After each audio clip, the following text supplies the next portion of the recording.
Hola a todas, hoy por fin hay un episodio nuevo del consultorio de Blanca. Es un tema que me apetece muchísimo porque, como sabéis, me encanta el tema relaciones, así que quedaros que os va a encantar.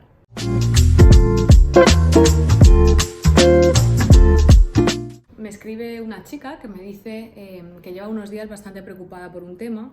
La situación viene a raíz de una relación. Esta relación empezó hace más de 7 meses y a distancia. En principio yo no tenía ninguna intención de vincularme tan seriamente con él, pero cuando las cosas fluyen solas prefiero dejarlas ir.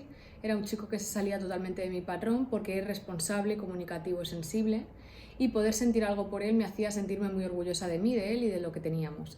Hace 20 días decidió venir a verme por primera vez. Cuando vino todo fue genial, hubo una conexión increíble desde el primer momento y a medida que pasaban los días iba mejor.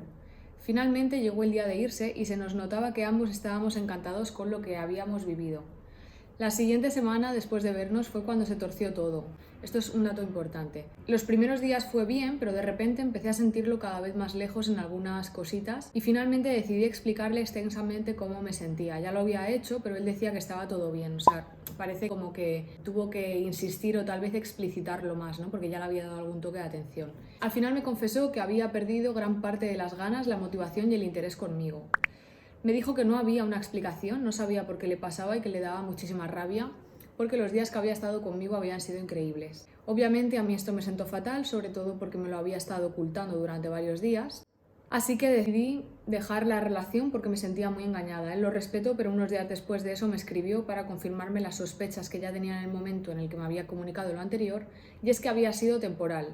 En esos días él no estaba pasando por un momento anímicamente, y en cuanto estuvo mejor de ánimos volvió a sentir con toda la intensidad que tenía antes las ganas de todo conmigo. Yo obviamente ya no sabía qué creerme y además de haberme dolido perder lo que teníamos, también tenía el orgullo tocado por haber perdido interés en mí. Que sé que eso es mi ego, pero el malestar era mayor, por lo que yo decidí mantener las distancias. Los días pasaron, cada vez hablábamos más, fuera por una cosa por otra, y después de tener varias conversaciones muy serias sobre el tema, me aclaró todo como había sido. El problema ahora mismo está en que, a pesar de que yo quiero una relación con él, no sé si debería volver a intentar algo y menos tan pronto, porque siento que a lo mejor simplemente volvió a tener esas ganas porque me echaba de menos en su costumbre o rutina, aunque me lo niegue y me diga que no es así. De todas formas, lo que más me dolió fue que me lo ocultara. Aunque sé que es algo difícil tanto de aceptar uno mismo como de admitírselo al otro, y también su comportamiento los días antes de decírmelo, que dice que fue bastante irresponsable en algunos detalles. Me ayudaría mucho si pudieras dar alguna opción de qué podría haber pasado para perder en 2 días casi todo ese interés y motivación que tenía en mí y de repente volver a recuperarlo días después. Yo confío mucho en él y confío en que lo que me dice lo piensa realmente. El problema es que no sé si no se escucha o no se conoce lo suficiente para saber realmente qué es lo que pasó en su cabeza en ese momento, si sigue pasando y en qué porcentaje podría volver a pasar. Bueno, este email me lo envió a principios de mayo y como tuve que parar el consultorio por exámenes y lo retomaba ahora, bueno, intercambiamos un par de emails para ver en qué punto estaba la relación, ¿no? Porque si no, tal vez no tenía sentido hacer la respuesta a esta pregunta ahora. Y por daros un poco updates, siguieron viéndose, pero bueno, siguió habiendo también algunas cosas que no le cuadraban, ¿no? Algunos gestos y detalles que la hacían sentir insegura. Y también me comentaba en estos emails que intercambiamos, bueno, cómo seguía ahí, ¿no? Como el run run, de que lo que pasó en un momento pueda volver a pasar, ¿no? Parece que la sensación de inseguridad y de cierta inconsistencia permanece, y parece que la sensación que tiene con esta persona es un poco de impredictibilidad, ¿no? De que no sabe muy bien qué puede pasar, en qué momento, cuándo y cómo, ¿no? Además, esta es una de las cosas que creo que más nos generan ese sentimiento como de alerta, ¿no? De hipervigilancia, el no poder encontrar unas causas que expliquen qué fue lo que hizo que esa persona en un momento dado se abrumara, se agobiara y necesitara dar un paso atrás. Cuando entendemos que fue algo que sucedió en su contexto, ¿no? en su vida, cuando entendemos que tuvo que ver con algo que hicimos nosotras, ¿no? Que tal vez fuimos demasiado rápido, ¿no? o que dimos algún paso que para la otra persona era demasiado y se asustó. Cuando podemos entender los motivos, ¿no? Sean cuales sean, eso también nos ayuda, ¿no? Como a poder tener como una estructura, de más o menos ir conformándonos una idea de cómo es la persona, también de dónde están sus dificultades, ¿no? Sus heridas.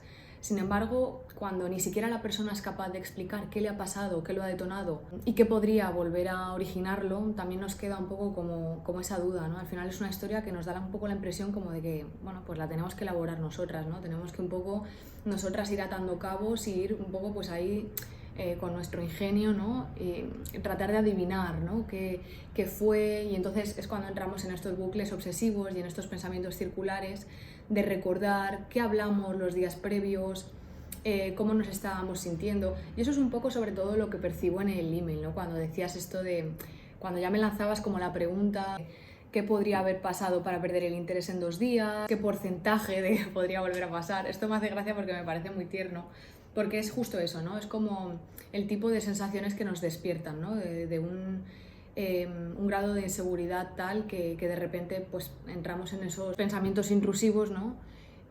Porque evidentemente es una relación en la que estamos poniendo energía, en la que estamos poniendo tiempo y cariño, y de la cual evidentemente queremos sacar algo, ¿no? A cambio de esa inversión, algo que sea mínimamente recíproco.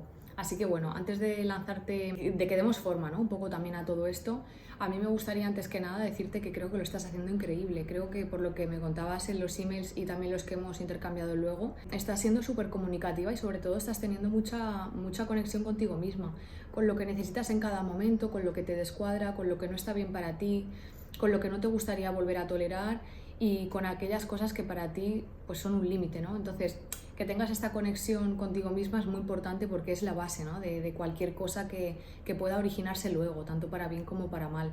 Y también que tengas la capacidad de comunicar, ¿no? Que tengas ciertas habilidades sociales, ¿no? Para ser asertiva, hacerle saber lo que te está pasando, que además este es el arte, ¿no? El gran arte de comunicar es no solamente hacerlo o no hacerlo, ¿no? Sino también cómo, cuándo y dónde. Y que tuvieses, ¿no? Pues bueno, al final cuando también pasan estas cosas de que se dan algunos gestos, algunos detalles, ¿no? Percibimos algunos cambios, pero son tan sutiles, ¿no? Y a la vez como tan notorios que es un poco difícil, ¿no? Como definir cuándo es el momento, cuándo algo es suficientemente grave como para comunicarlo, si hacerlo apresuradamente puede avasallar al otro o hacerlo sentir invadido. Entonces también es un arte que requiere, pues bueno, de mucha inteligencia emocional, ¿no? Y de mucha madurez. Y yo por cómo me lo has contado, ¿no? Sobre todo por ese detalle que señalaba antes de que ya le habías dado un toque de atención y al ver que él te continuaba generando esta sensación de inseguridad y de que realmente algo estaba pasando, le diste ese segundo toque de atención en el que ya pudiste hablarlo tranquila y abiertamente con él, pues bueno, que todo eso creo que es de valorar, ¿no? Y aunque ahora veremos algunas cosas que te puedan ayudar a ver qué no te está funcionando de esta dinámica relacional, de dónde vendrán estas alarmas, si deberías hacerles caso o no. Independientemente de todo esto, que creo que forma parte, ¿no? del proceso natural de estar conociendo a alguien, implica evitar la incertidumbre en muchos momentos, ¿no? Sobre todo cuando es una persona que no conocemos, quitando todo eso, ¿no? que estarás tratando de gestionar mejor o simplemente diferente, ya llevas una base muy buena y eso es muy importante, así que enhorabuena, que las cosas también que son un poco complejas, pues tenemos que reconocérnoslas, ¿eh? Y yo creo que eso lo estás haciendo súper bien.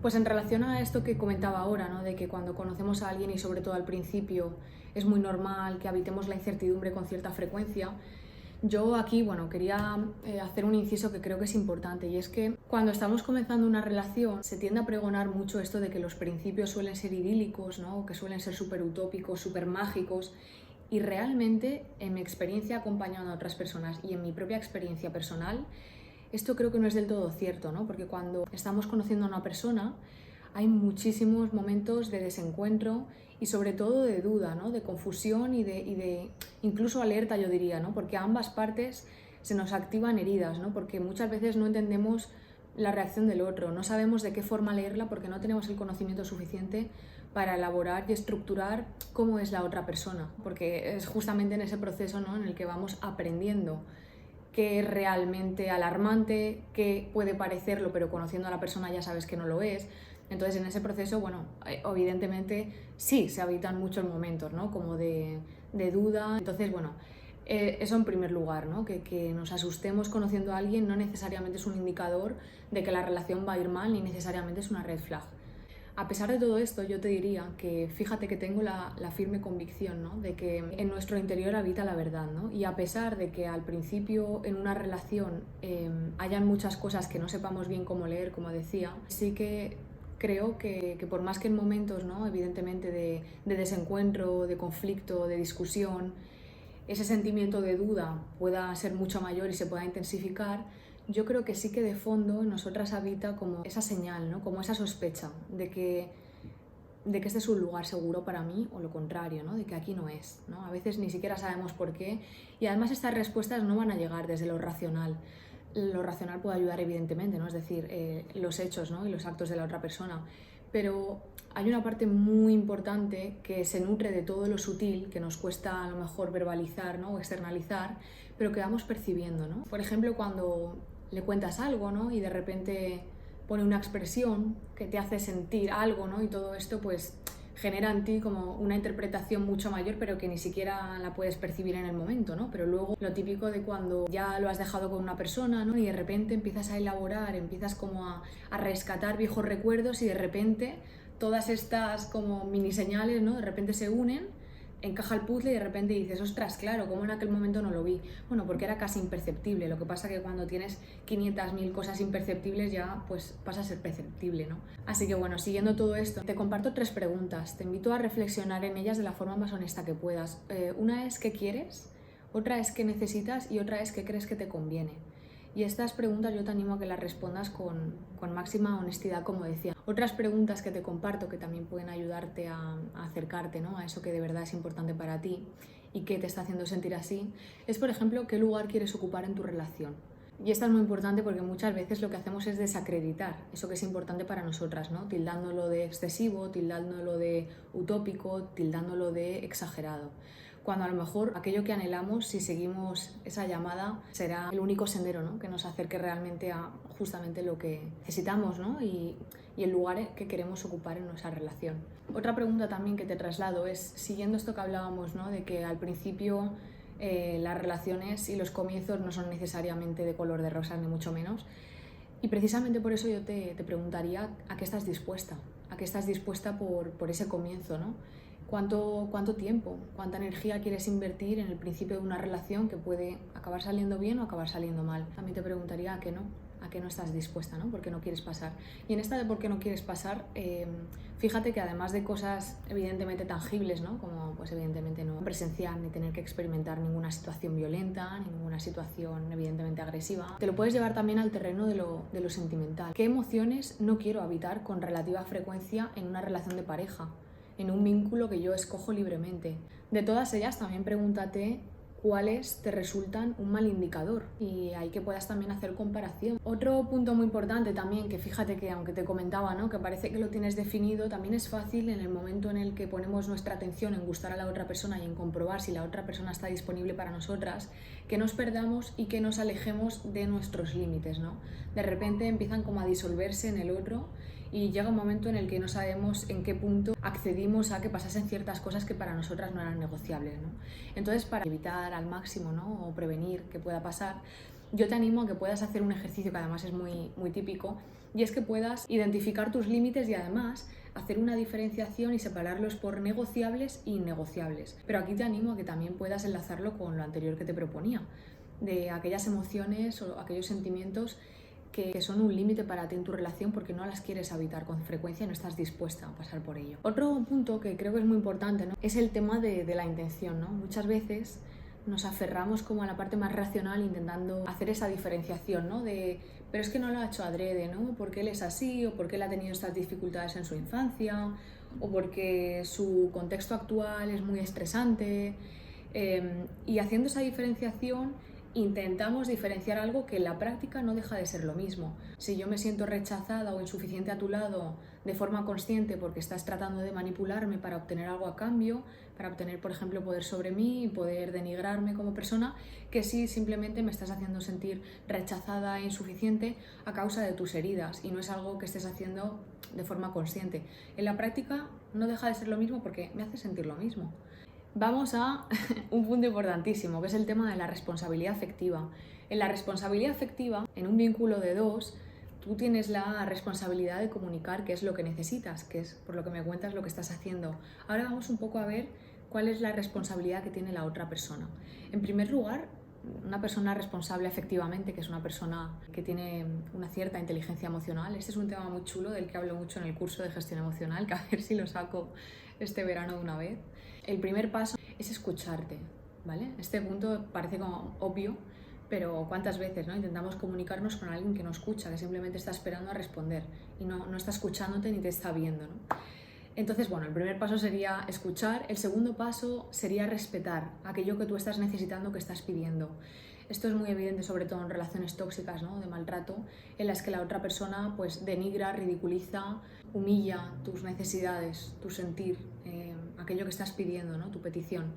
Así que un segundo paso muy importante es que la otra persona respete y a ser posible entienda lo que le estás pidiendo, pero bueno, sobre todo que lo respete. Un tercer paso, y este es muy importante, es que la otra persona pueda evaluar lo que tú le estás pidiendo. Es decir, que la otra persona pueda identificar si eso que tú le estás pidiendo te lo puede dar, te lo quiere dar y está bien para así dártelo. Este punto es importante porque cuántas veces nos ha pasado, sobre todo si somos personas complacientes, que decimos a todo que sí y luego quedamos fatal porque hemos dicho que sí cuando en realidad lo hemos dicho de forma impulsiva, ¿no? En automático, por el miedo, ¿no? A defraudar al otro, a fallar al otro, a ser rechazada, a ser abandonada, y luego en la práctica no lo damos porque no hemos sido responsables afectivamente, porque no hemos sido claros. Había algo a lo que hemos accedido que en realidad no queríamos acceder o ni nos hemos planteado si podíamos o si queríamos o no acceder. Y luego también, ¿no? Para que puedas hacer un poco el rol de facilitadora y echarle una mano, ¿no? Si a lo mejor le cuesta, también que él pueda permitirse tomar el tiempo que necesite para pensarlo, ¿no? Yo al final creo que es preferible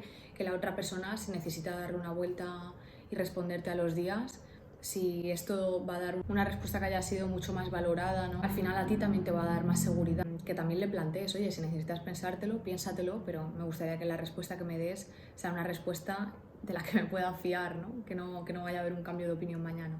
Y luego, por supuesto, el cuarto paso, el último, comunicar, ¿no? Como parte de ese feedback que te da la otra persona. Y una última cosa que te planteo, pues es que también puedas aprovechar, ¿no? Para hacer una pequeña reflexión sobre tus antecedentes sentimentales. Ya sabéis que ofrezco el servicio de audios, que también lo suelo recomendar cuando hago el consultorio, ¿no? Porque a veces doy algunas píldoras así generales, ¿no? Que también puedan servir a los demás, pero si te gustaría que profundizásemos más en tu caso concreto y demás, pues el servicio de audio puede venirte muy bien, porque me mandas un audio de 15 minutos contándome en detalle muchos más detalles personales, ¿no? Que probablemente no me compartiríais en un email público, y en el que yo también te puedo pues dar algún tipo de feedback con mucha más finura y más atine, ¿no? Independientemente de esto, lo que te comentaba de los antecedentes sentimentales, es muy interesante que puedas también como ver un poco, evaluar y analizar, que puede que ya lo tengas analizadísimo, cuál es tu patrón, ¿no? O sea, es decir, cuando acabas en alguna dinámica relacional en la que has sufrido, cuál ha sido ese momento en el que ha habido un punto de inflexión, un punto en el que has dejado de escucharte. Te puede ayudar mucho esto de la teoría del triángulo dramático, ¿no? Que sabéis que está el rol del salvador, el rol del perseguidor y el rol de víctima. Pues tal vez por ahí te resulte sencillo, ¿no? A cuál tiendes, de qué forma tiendes a ganarte el amor, cuáles son tus heridas, que te hagas una idea, ¿no? Para ver un poco qué vinculación puede haber con esta nueva historia, ¿no? Y en qué puede haber un cierto patrón que se te esté reflejando de otra forma, ¿no? Con otro color, con otros matices, pero que no deje de ser lo mismo disfrazado de otra forma. Puede que no, pero generalmente pues sí que repetimos patrones. Bueno, y por último, como siempre, te voy a recomendar algunos ejercicios y materiales que tengo en la tienda que creo que te podrían venir muy bien para esta situación. Uno es el test para parejas. Es un test de calidad relacional que básicamente plantea diferentes preguntas para poder ver la calidad del vínculo, ¿no? O sea, qué tan seguro y qué tan fuerte y sólido es. Este es un ejercicio que te recomiendo un montón. Otro que te recomiendo es un ejercicio de dinámicas relacionales, que lo voy a mandar en la newsletter de este mes de junio, lo mandaré seguramente mañana. Si estabas suscrita en el momento en el que lo envíe, lo tendrás en el buzón de entrada, y si no, lo puedes coger en la tienda online, ¿vale? Que también está ahí. Y luego hay otro que también es muy interesante, que es un ejercicio que se llama indecisión. Y tiene también una batería de preguntas que te puede ayudar a acercarte a preguntas como en qué sientes que te estás fallando a ti misma, a qué te estás aferrando, qué expectativas tienes con esa decisión que estás tomando y demás. Este es un ejercicio súper interesante. Y luego, por último, esto tanto para ti como para todos los que estéis viendo el vídeo que os sirva, regalo una guía para gestionar la frustración totalmente gratuita en la web, así que esa también creo que os va a venir muy bien. Y nada, espero que haya sido el vídeo de mucha utilidad, os mando un besito muy fuerte y hasta la semana que viene.